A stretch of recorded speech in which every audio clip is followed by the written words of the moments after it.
You're listening to another episode of From the Dust with Sarah Decker, a place to explore spiritual experiences and topics. And no, we are never alone.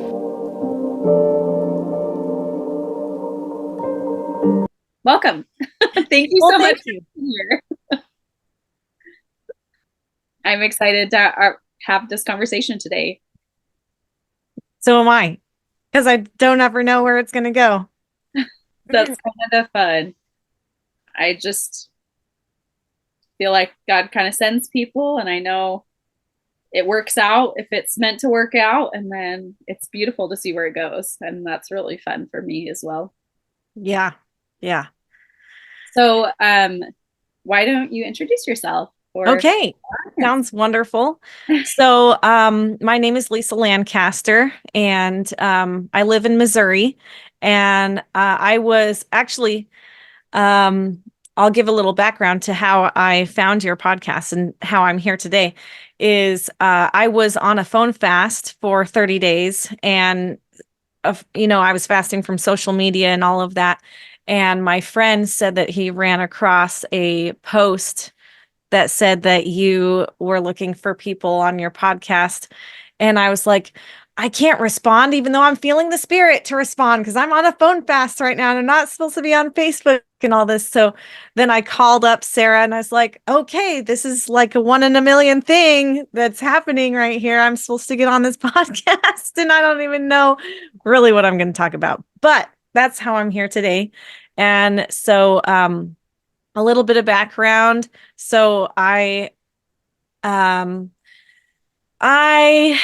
have been baptized in many different religions. I've been searching for the truth of what Jesus Christ wants to show me my whole life. I'm a truth seeker, and that has led me to bouncing back and forth from Missouri. And so here I am. My husband, Paul, and I are here in Missouri, just working for God, asking, okay, what do you want us to do, Lord? And so today is part of that work, is being on the podcast and going with the Spirit on whatever subjects that he wants us to go. And when I was praying about it, because Sarah initially asked me to maybe share something about gifts of the Spirit in that direction. And I said, well, I'm feeling also something as well. Let's figure this out together. And the word that keeps coming to me, Sarah, is unity. So any subject that has to do with how to help us be more one heart, one mind, be more unified in Jesus Christ, and be more unified in ourselves so that we are not at war within ourselves, so that we feel more peace within ourselves. I think that's where it begins, and that's where it starts. So I think that's where I'm feeling to go today. And, so is there any other questions that or things you want me to answer about me? That was a lot in a little short amount of No, time. that was great. I appreciate that. I appreciate that introduction. I appreciate that you reached out, and even though you were on your phone fast and followed that prompting, it was great to talk to you. And I look forward to where this goes today. I know personally, I've had that thought a lot recently about the unity and what it really looks like. I think what I always imagined that looking like growing up, and then what I'm finding God's teaching me since I moved to Missouri, He's been teaching me about the unconditional love and what unity really looks like to Him, and not Yes. just what I was taught, but what it Yes. really means to have that with Him. And And, so, and can you expand on what that means to you that you've been taught about unity? And then I'll dovetail on my what I've been being taught too on unity. well, sure. When I first moved, well, I was actually just looking at houses here in Missouri, and I noticed as we were introduced to a lot of different people and we're trying to network to find somewhere to live, Yeah. I noticed there were certain people that were just lit up. They like were brighter. They felt like family. Right. And um and I remember asking Heavenly Father about that in prayer and saying, who are these people? Like, why are there certain people that feel this way? And feel like family. And he said, it's because they are the ones trying to build Zion. They are my family. That's why. Yay. And so they are family. They're the Zion builders. And I thought, well, okay, that's really cool. And then over the course of the next year, I was kept getting introduced to people that were not of the same, didn't go to the same church I was in, and had a lot of different stories of faith. And I thought, I'm not one to disregard people's personal revelation and their experience. And so for me, it was, help this make sense because I believe them. I can feel the spirit when they testify. So why did it happen this way? Like, what is there this in this for me to learn? Mm-hmm. And what he showed me is that they are all a part of the body of Christ. Anyone who is seeking him was part of the body of Christ, and that he loved them all and was guiding and directing them, and that each had their place. You know, we have there's a lot of things that we can learn, and he blesses us to be able to kind of take those each step at a time and one bite at a time, and kind of digest that a bit before we take that next bite. And so each, he showed me how different religions, different ideas and groups were those stepping stones that people could build on. And if they just keep seeking him, he would just keep bringing them along on this path and give them and guide and direct them to like greater light and knowledge. And so part of that oneness was that the love and respect and honoring of the individual journey. Right. And knowing that trust, like learning to trust the Lord with each person and not worrying so much about like, they on the right path, because what is the right path? The right path is their personal journey with the Lord. Right. And so learning how to celebrate that and love where they were at instead of be concerned about our own personal definition of right. And that's a major part of it. So I think there's definitely been steps along the way. And more recently is just along with that, I guess I would say, is the unconditional love. And I think that's part of that. It all really goes together. So it really does. Sarah, I am so excited about this conversation and impressed with that answer, because that is how I see, unity. And that is so a little bit of understanding from my background. I am a hippie at heart. I love everybody. I try to include everybody. I have been baptized in Catholic and Baptist and LDS, and then just in the river, just because, I wanted to get baptized in the river. And so I feel that unity in each one of those religions or communities was just trying to love people, not because they were of the same religion, but because they were just trying to follow what they were hearing the Spirit asking them to do, and their relationship with Jesus Christ. And they didn't judge those that they called non-Christians, and they just tried to love everybody. But really, it does come down to just trying to go beyond spirituality, go beyond religion, go beyond the things that we have in common, and say, you know what, we can love them no matter what, race and color and personality and religion and all of these things, as long as their relationship with God, we can see the light, like you were saying. You can see the light around people and what they are trying to do and how they are trying to do it, no matter what conditioning they have or where they come from. And you just want to love them once you see that. And we were talking about gifts of the Spirit. And I feel that that is something we could ask for more, so is asking to see how God sees each person and how God, so that we can love them more fully, so that we can say, oh, we are more alike than we are separate. We're actually not separate at all. We are all connected. everyone, every person on the planet, all of the plants and the earth, like we are connected with all of these things, even when we feel like we're not. And so seeing it from another perspective, from a bird's eye view, I'm not the best at this. And so I usually ask God, please help me see it from a bird's eye view so that I can help, um, this community. I've lived on many, some more history about me and unity. And probably the reason that I'm talking about unity today is because since 2020, I've lived on many different homesteads that with about 3 or 4 people on average living on the same property and trying to make, this Zion like community work, right?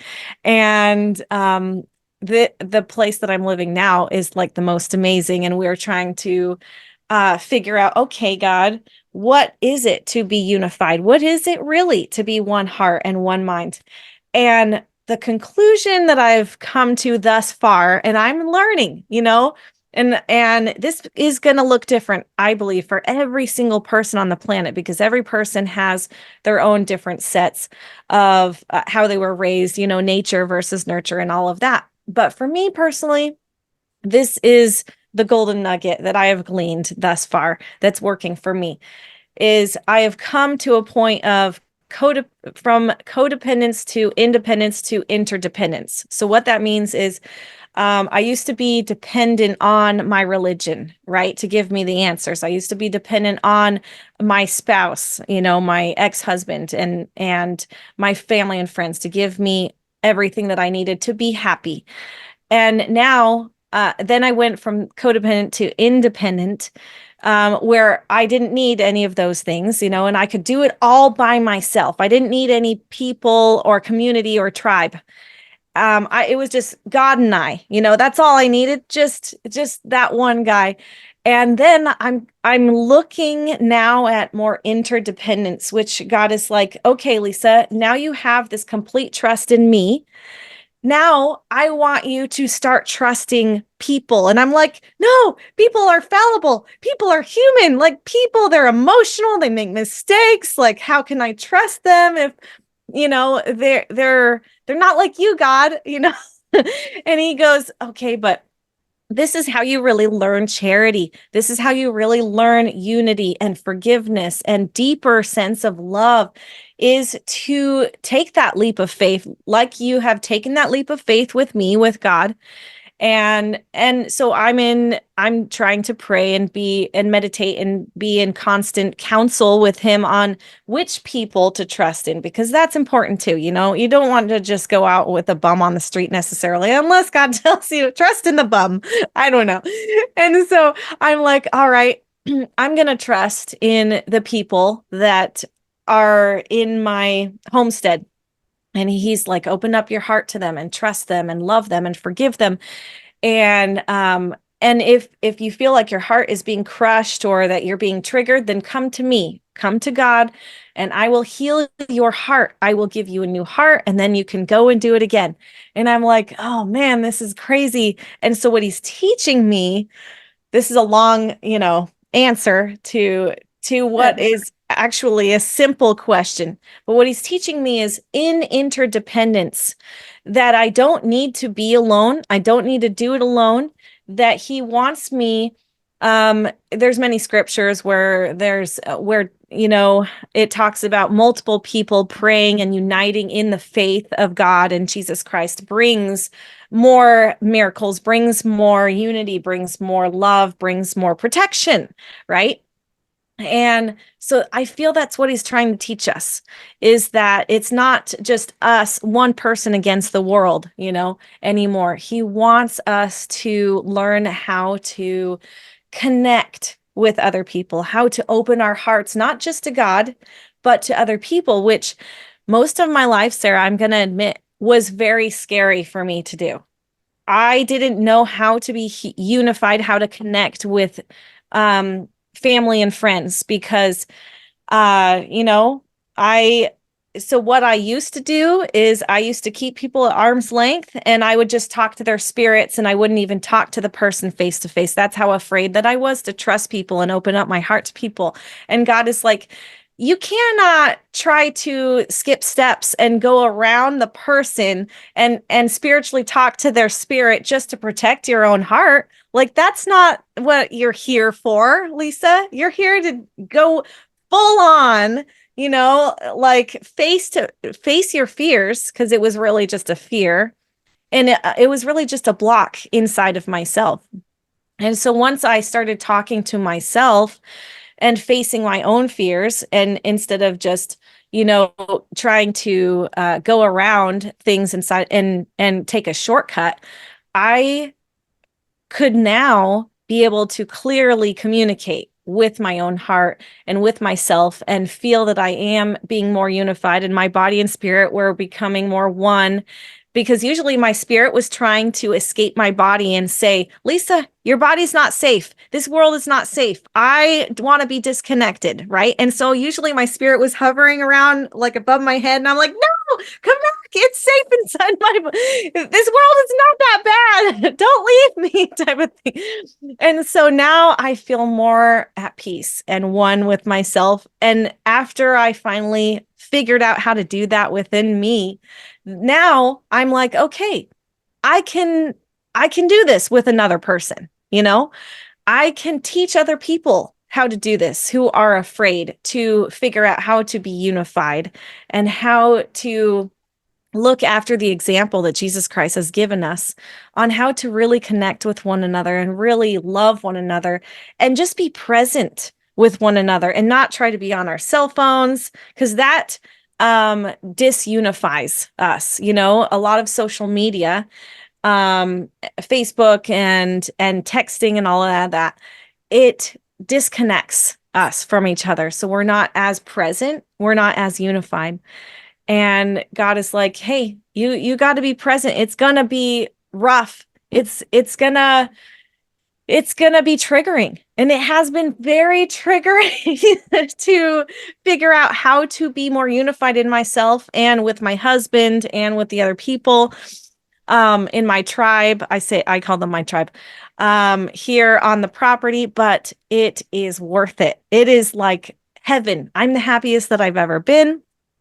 It is so amazing. And the miracles, I can't begin to tell you all of the miracles that have been happening, because I feel this unity aspect, piece of the puzzle is a key to miracles, to overcoming the world, to receiving protection from God, to all of those things that it talks about. I'm not good with scriptures.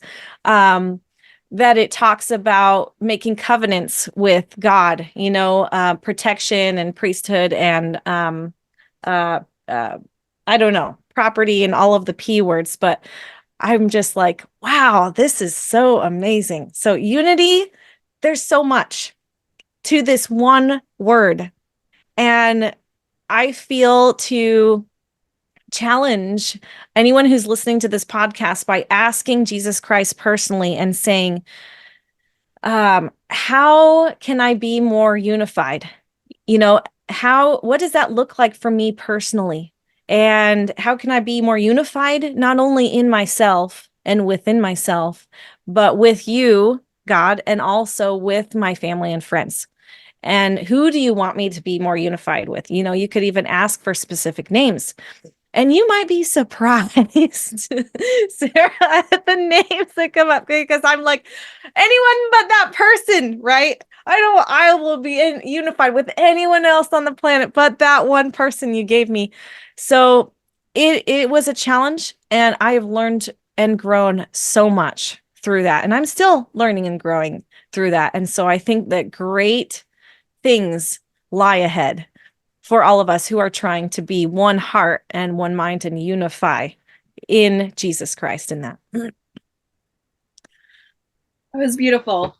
As I was listening, I had this experience myself where I had been with a group of people. We're trying to do this great thing together, and those things don't always work out. And I had to move.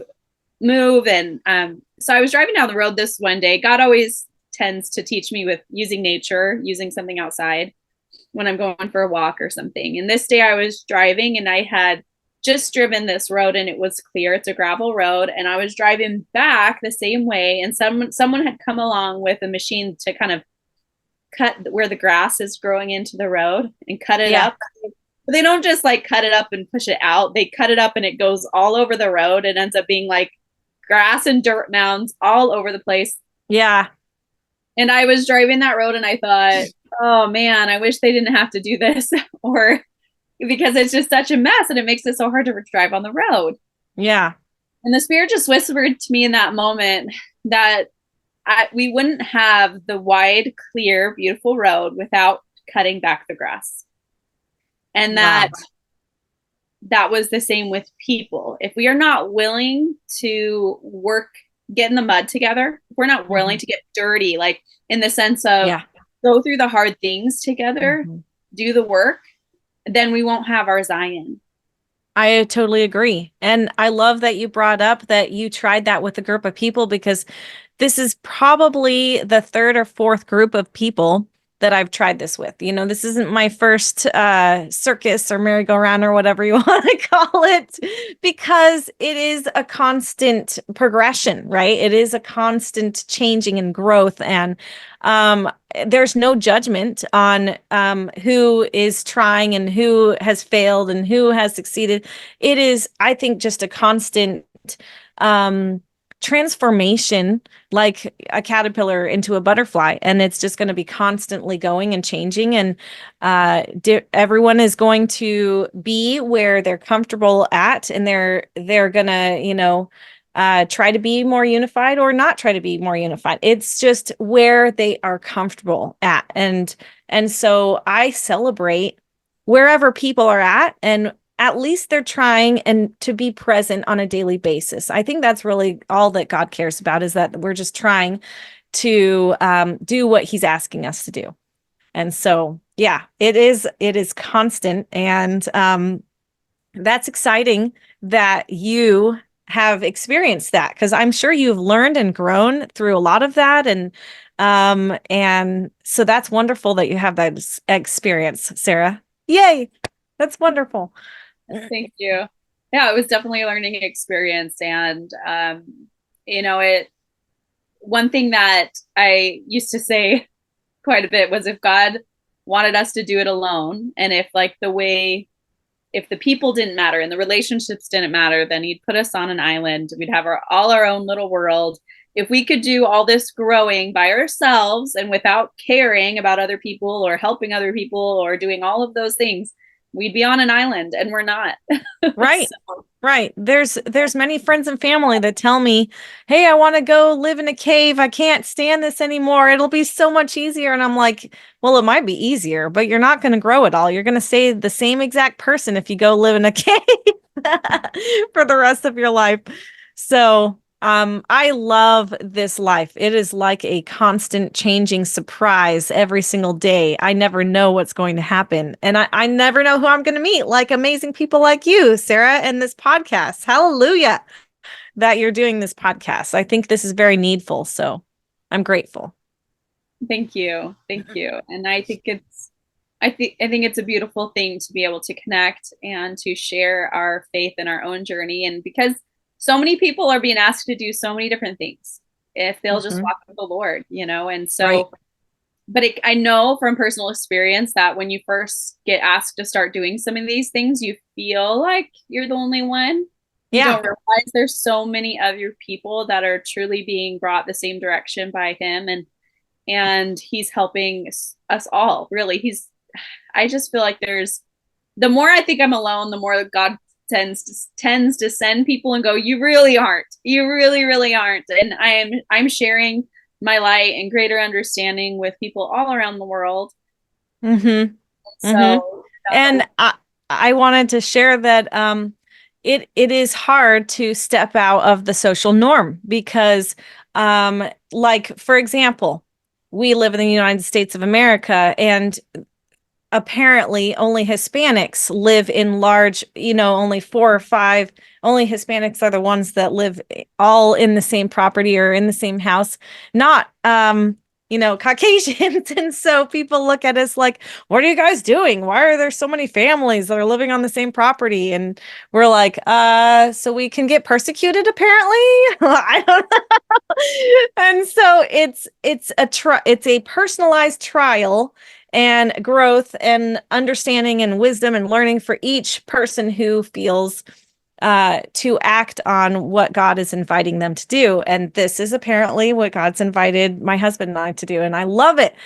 And one more thing that came up as you were speaking, it came to my mind that when we were talking about gifts of the Spirit, there is a couple gifts of the Spirit that I wanted to talk about, if that's all right with you, that we can go there next. The gifts of the Spirit that I wanted to share is I remember when I was praying and asking for more gifts of the Spirit, I asked, what gifts would you I said, Lord, what gifts would you recommend that I ask for? And he said, well, I want to know, he usually is like, what is wanted? I want to know what you want. And I'm like, no, just tell me. I just want to be a sheeple. I just want to be told what to do. I don't want to think for myself. Just tell me what it is to get to where you want me to be. Right. And so he made me think about it. He made me stretch my mind. And I was thinking and reading about Joseph Smith and how he has the gift to ask the right questions, or so it seemed, because he, as you read his writing, he just knew the exact right questions to ask. And then he got very, very poignant answers that he needed at that moment. And I said, you know what? I mean, I could ask like Solomon did for the gift of a wise heart, I think is what he asked for. So I did ask for that. And I was like, and the next gift of the Spirit I'd like to ask for is the one that Joseph probably had many spiritual gifts, but the one that I like the most from him would be the gift to ask the right questions. And so I asked for that gift, and it has been a roller coaster ride ever since. And because these crazy questions just pop into my mind, wake me up at 3 or 4 in the morning, and God's like, you need to ask this. And I'm like, why? Why do I ask for the gift of asking the right questions? Right. But it is, if you want a fast track, you better pray to see if you're ready for this gift of the Spirit and buckle up, because it gives you things that you didn't think you were ready for, that you are ready for, and brings you with people that are like-minded, that are on that same page with you, thank goodness, and that will understand your crazy questions and your crazy answers. And so asking the right questions has led me to this point of learning how to operate with God without a religion, without feeling like I have to go to a church, or feeling like I have to go to a bishop, or to a pastor, and feeling like that's the only way that I can connect with God. And it seems very taboo nowadays to say, oh no, I don't need any of those things. I can just sit at home on my bed and close my eyes and have an immediate response and talk with God face to face. Like that. Why is that so taboo nowadays? I don't understand. I really don't. But that's what I was brought. I was brought into my stake and my bishop and chastised for being able to, and really just shamed and shunned for being able to talk with Jesus Christ face to face and receive answers to my questions, when they said that how can you have done it, Lisa, when I have been reading my scriptures for years and years and I haven't even received an experience like that? And I'm like, well, I recommend, Bishop, that you ask for ask for the gift of asking the right questions, and then you'll be able to hear the things and see the things that I have been seeing. Anyway, so I just wanted to share that little side note about gifts of the Spirit, and that is one of the most profound gems, one of the most springboard subjects that I've been able to find thus far that has helped me. I'm not a scriptorian. I do best just to meditate and to go within and to ask, to see Jesus Christ face to face and talk with him, and he gives me answers as I ask him questions and talks with me just like one brother to a sister, you know? And it's been beautiful and hard at the same time to be uh I guess challenged by my religious leaders on this subject. And I would say and recommend that the best way to have this relationship with Jesus Christ is to ask how to be unified in yourself. Because once you're unified in yourself, then all of the biases and the blocks and all of the hardness around the heart can be purged out. And he can tell you how to do that so that you have no more blocks and no more disconnections and no more things that are separating you from your own relationship with God, because he's not separating you. He's just waiting there for you. And he's like, are you going to give me that pain? Are you going to give me that burden? He asks me all the time, I'm just waiting for you, Lisa, to give me that bias, give me those things that are weighing upon your heart. And here's the key, Lisa, to unlock your own heart. And I'm like, what? This is crazy madness that is beautiful. And you can feel it.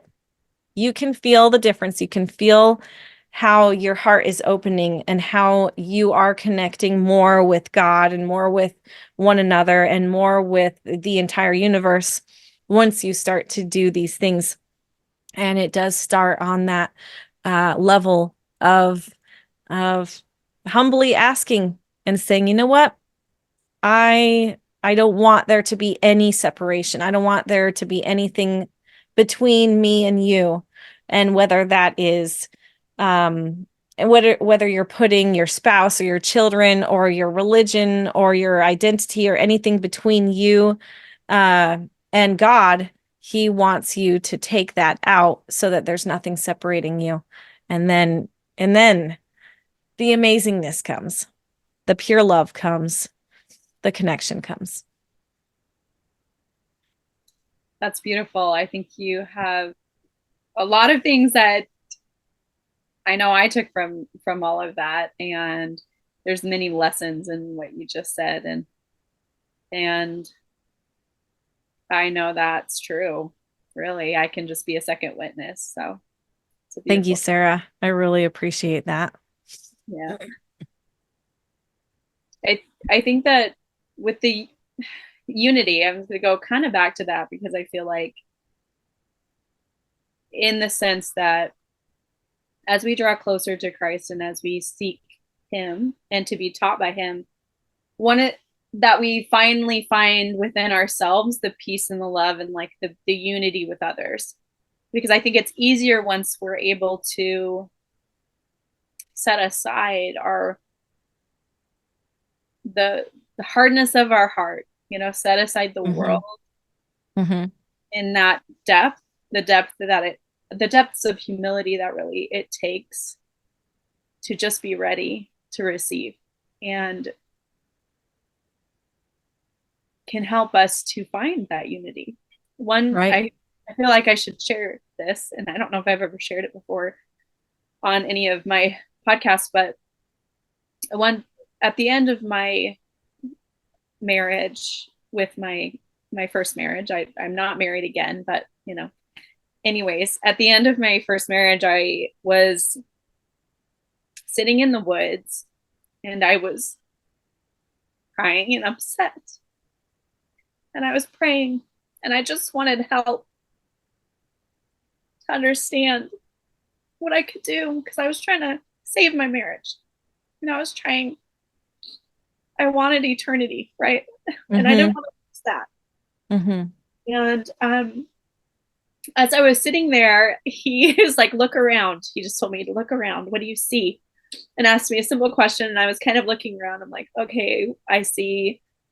And the trees weren't really full of leaves at this time. A lot of the leaves had fallen to the ground. It was more towards the end, like fall kind of thing, I think, if I remember right. And I noticed all the leaves, or maybe there was just leaves on the ground from the year before, but there was all these dead leaves on the ground, and I noted them, and I noted the tree and the branches on the tree. And he said that in our life, we go through experiences and we put up walls and barriers to love, like the leaves on a tree. And he said, so we, throughout the year, throughout our lives, we put up these barriers that are these leaves upon the tree. And they block us. They block us, like being the trunk that he was showing me, from unconditional love, from love. I should have brought my tissues over here. I'm going to go grab them just a second. Okay, go ahead.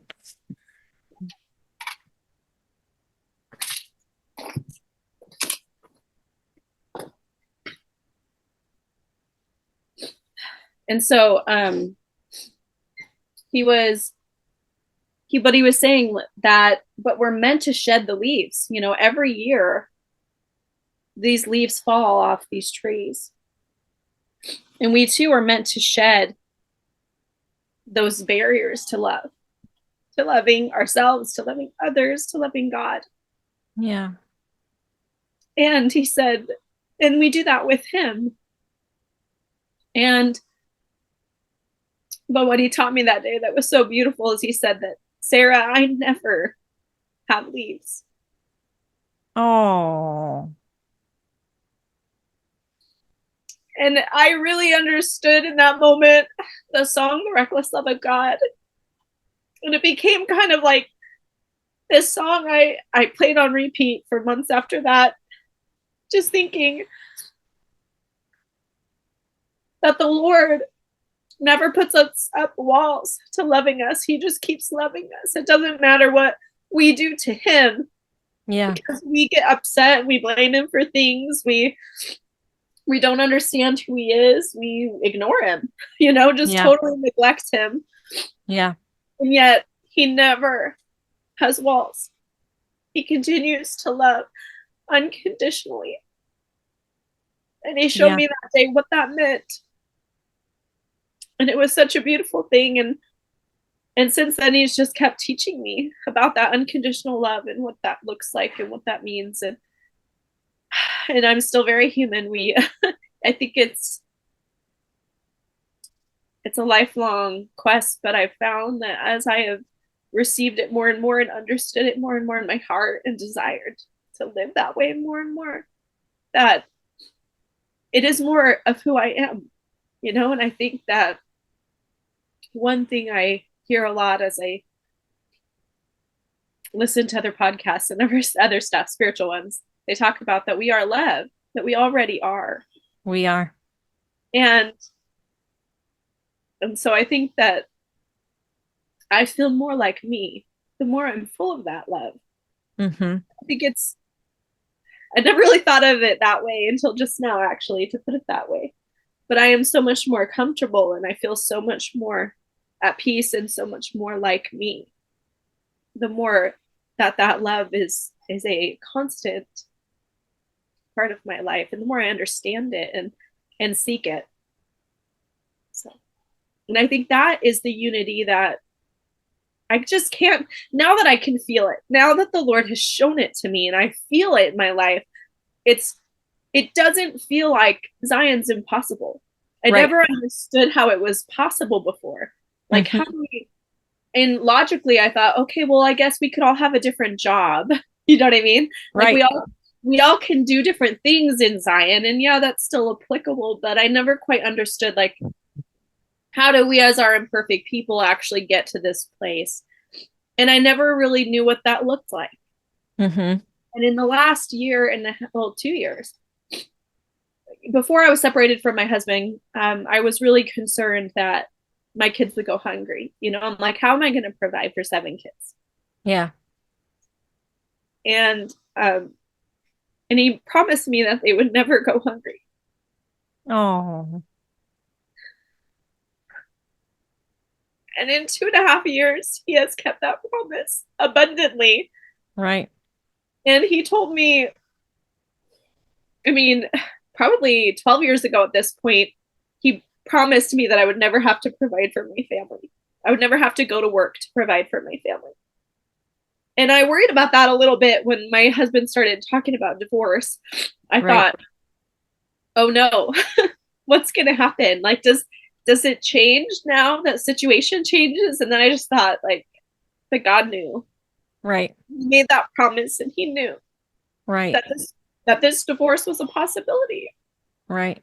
But he still made me that promise. And so I've been quietly but comfortably and confidently full of God's love, knowing that that's what I meant to do even now. And so even doing this podcast, like, I feel like this is a work of Zion in the sense of this is a work of love. It is. And it's a work of, I'm giving a part of myself in my life Yep. with nothing in return, and just Right. to love and Right. just share God's love and be a part of that. And it unifies us. It really does unify us. Sarah, my heart is expanding and I am feeling more unified with you because I can see and feel the authentic heart and feelings coming from you. And that makes me, in return, want to reflect that and open my heart and be authentic as well. And that is unity. That is love, and I love what you shared about the heart and the heart walls and the leaves on the trees, and that God doesn't have any heart walls because his heart is always open, that type of thing. And I wanted to share that I'm living with another married couple, and she has struggles like each one of us on this path, and she has decided to do something different in the last few weeks to help her heart expand and open. She's been doing these heart meditations. I don't know exactly what they're called, but she was just guided to do whatever heart meditation that God wanted her to do. And I've seen a difference. And I said, what has been changed? What have you been doing? I feel more love from you, or more of a connection, a heart connection to you. I feel you're more authentic. I feel a difference. And she said, well, I've been doing these heart meditations every morning. And she goes, you can feel that difference? And I'm like, yeah, this is like the first time in a long time that I feel that you are just opening up your heart to me, to try to be more unified with me, to try to be more one with me, more loving, more all of those things, so that I don't feel so disconnected. And whose feeling is that? Is that my feeling? Is that her feeling? Who knows, right? We're all just trying to open up each of our hearts and work on each of those things individually. But I think that is a key component, is to ask if we have heart walls, and how to release those heart walls or those biases or whatever thing is keeping us from God and from one another. Just like it talks about in the scriptures, to love God and love one another. I think that the heart walls is a key word, right? To help us understand what it is that's blocking us. What is it that's blocking us from ourselves, from the love that we can receive within ourselves, to help not only help us all ascend together, but help us feel healed and made whole, right? And so I think that once the flow of energy stops, that's where sickness is caused. That's where dis-ease is starting to manifest. But once that block is released and the energy keeps flowing and starts flowing again, that is where health and healing is manifest.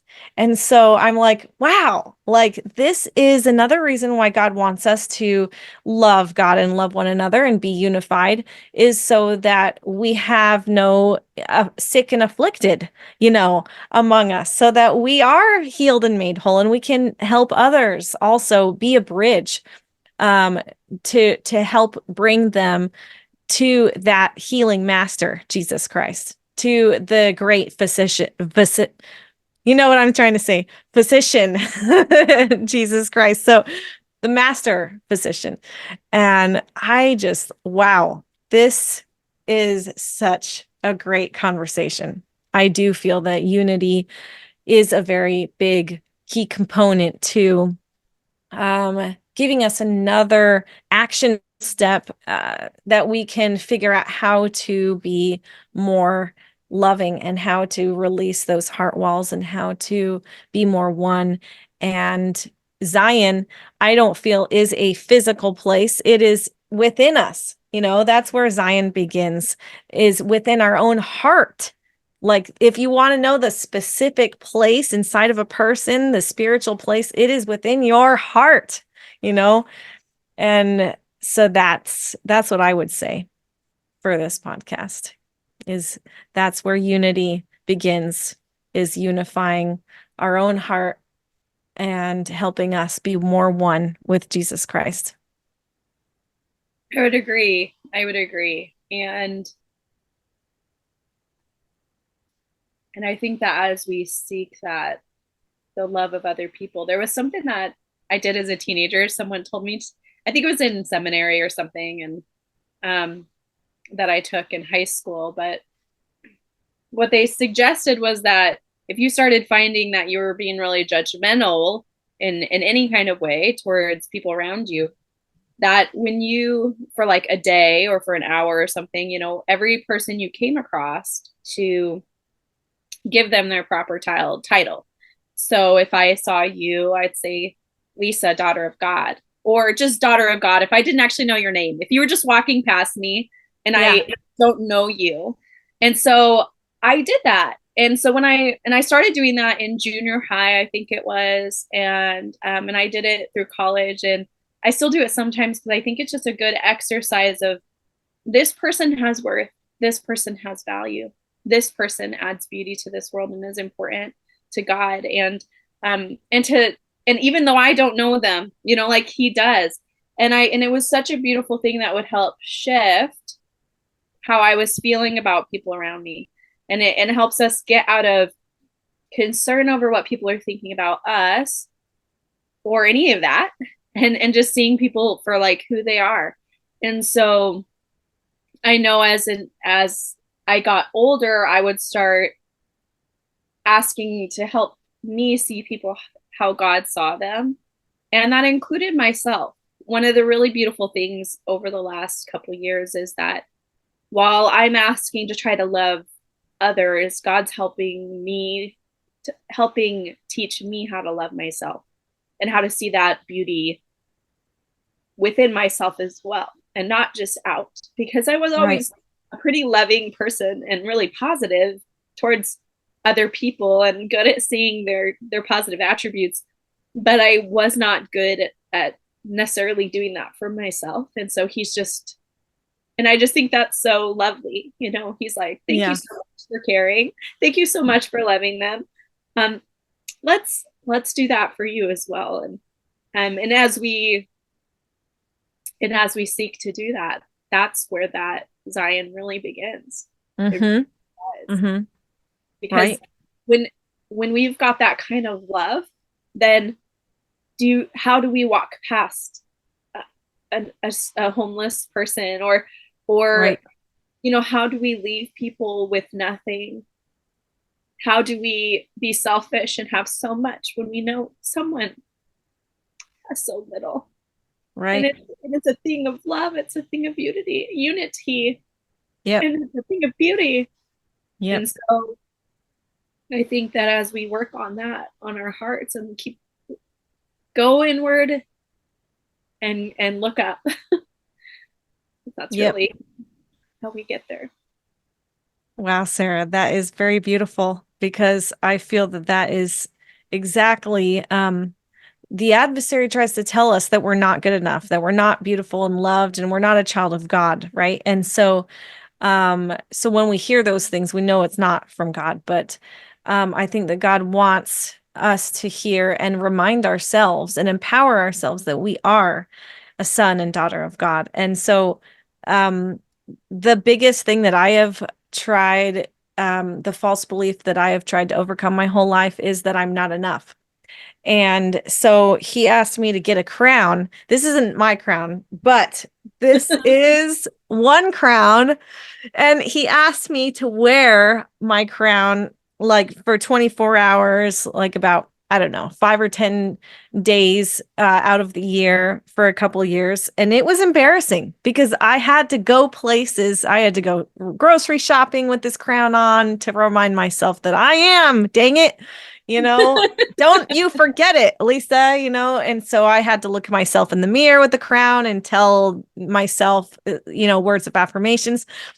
And I feel that that is an amazing exercise for each and every person to do, to remember who they are and their divine worth, and that not to forget it, and also so they can see when they go into the world that that's who everybody is. Everybody is a child, a son or daughter of God, that homeless person included. And um, I'm getting emotional too with you speaking about these things because that is very near and dear to my struggle in life, is not is believing that I'm not enough, and then having to root that false belief out again and again and tell myself that I am enough and that I am loved by God and that I love myself.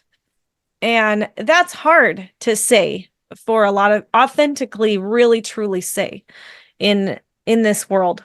And that is the place that God's trying to get us to believe, you know, is believe not only in God, but also believe in ourselves, that we are amazing, that we are gifted, that we are um, all of these things that He says that we are, and to believe it and receive that. And so, yeah, there's really nothing else that's coming for me on to say on this podcast. Like, that is a great place um uh to end with, unless you have any other final words or comments Well, that I you'd like to was share. just going to, as you were talking, a memory was brought back to my awareness that, and so I'll precursor it with that our spirit, like our body is a vessel for our spirit currently, and we get, and it's an incredible uh relationship that we have with it, and its kindness to be this vessel and to love us and to be a partner with us right in this path. But it is not who we are, and sometimes, like, necessarily, in the sense that, like, we don't need to find our identity just in this vessel. Right. And so I remember 2 years ago, about, I was praying and asking God how He saw me. Someone had challenged me to do that, and I had prayed about it over the course of a couple months, and I hadn't really, actually probably about a year. I'd been saying this prayer not every day, but occasionally, and I wasn't really getting an answer. And I was really struggling with that because I was going through a divorce. And so it was like, I really wanted to know. Mm-hmm. I'm sorry. Gosh, I'm a crier. I think that's really obvious to anyone who listens to me. I'm sorry. It's all good. We can And feel your authentic heart. I was sitting in my room one day, and I was suddenly blessed with this image, this vision in my mind's eye of this glorious, beautiful woman standing there. She was floating in the air, and she was reaching down to help someone up, and she was just beautiful and glorious and just kind and just radiated love and compassion. And And I was so blown away and shocked. And I thought, wait. And I remember asking him, I said, wait, is that me? Is that me? He's like, yes, that's you. That's how I see you. Wow. And I That's said, amazing. is that, but then I was like, still self doubt because I'm like, well, is that how you see me, who I can become? Is that who I can become, or is that how you see me right now? Because I couldn't fathom that he could see me, the person who was feeling cast aside by someone she loved, and not feeling important enough to stick around for or whatever, all these things. Right. And I'm like, is this how you see my potential, or is this me right now? Yeah. And he said, that's how I see you right now. Oh, wow. And it was just Wow. such a powerful moment for me. What a gift. And I think about that sometimes, as sometimes we might feel judgmental towards someone and we don't like something that they did, or um I don't know, a million things, doesn't really matter, big or small. Yeah.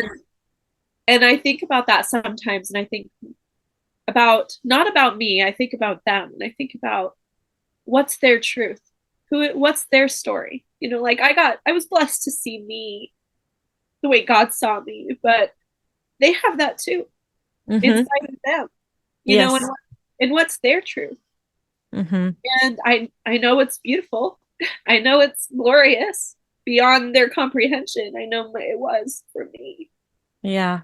And I think that's helped me to have more, um I would almost say reverence, but like, I don't know, reverence for who we are, like an appreciation, and just like this quiet knowing of our worth, I Mm-hmm. guess.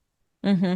And I think it's really helped me to have that peace. And anyway, I don't know what else to say about it, but That is amazing, Sarah. Thank you for sharing that. well, I Yeah. would encourage people, and I would encourage people to ask and believe that you can receive an answer, and it may not come immediately. I think that Mm-hmm. he was probably waiting for the moment, the right Yep. moment. And it's not Definitely. that he didn't care, because I sometimes wonder, do you not care that I need you to answer me? Like, I really could use this from you. Right. But he was waiting for the right moment. So I encourage people to ask that too, and to learn to love themselves, and to trust their leaves to Jesus, to Trust shed. their leaves to Jesus. I love that. That's perfect. So yeah, we can end there. So I have a Perfect question end. for you, uh, Okay. that I like to ask my guests, is that, Yes. how would you describe Jesus in just a word or two, briefly? Well, that a word or two. I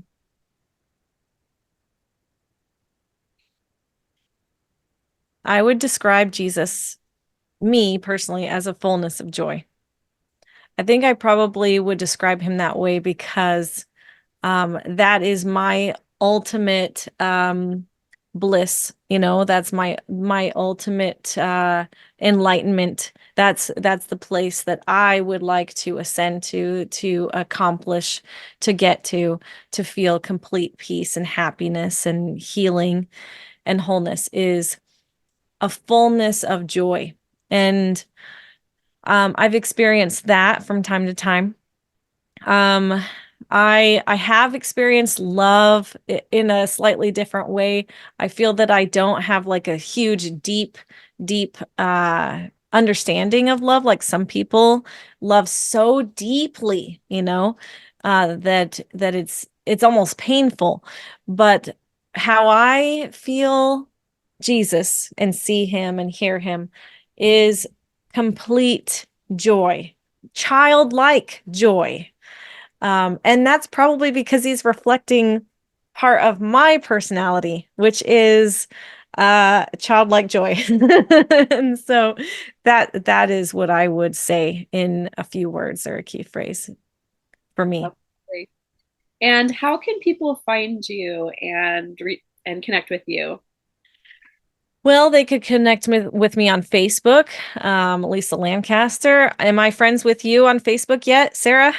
If not, Oh, I I should don't be. know. Yeah, I don't know. Okay, Yeah. we will be friends on Facebook, and then people can find me on your friends list.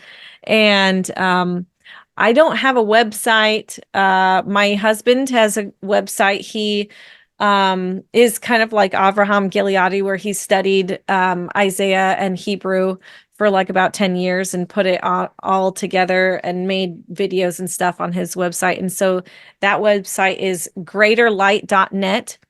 If you want to go there, and you can get in touch with me or him there. I don't know. That's probably about it. All right. Thank you so much. Thank you so much for being here and for sharing your light. Thank you so much, Sarah. Love you. You too. Take care. Thank you for being here. And don't forget to subscribe. God bless.